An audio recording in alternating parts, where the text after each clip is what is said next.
রুমমেটকে হত্যা চেষ্টা মামলায় জামিন নামঞ্জুর করে ডাকসুর ভিপি প্রার্থী জালাল আহমেদকে কারাগারে পাঠিয়েছে আদালত।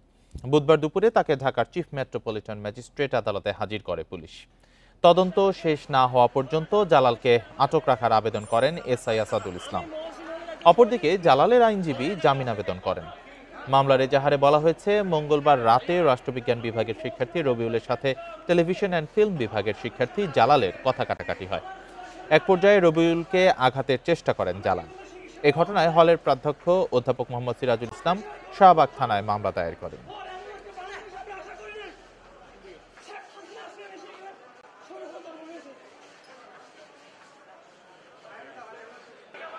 তাকে তার নির্বাচনের কাজ থেকে দূরে রাখার জন্যই এই ধরনের একটা ঘটনা ঘটে তার বিরুদ্ধে মামলা দেওয়া হয়েছে। তারপরেও আমাদের এই মামলায় আমরা বিজ্ঞ আদালতের কাছে জামিন চেয়েছি, যেহেতু এখানে 326-এ কোনো ঘটনা নাই। তারপরেও বিজ্ঞ আদালত নামঞ্জুর করছে, তাকে জেল হাজতে পাঠানোর আদেশ হয়েছে আজকে।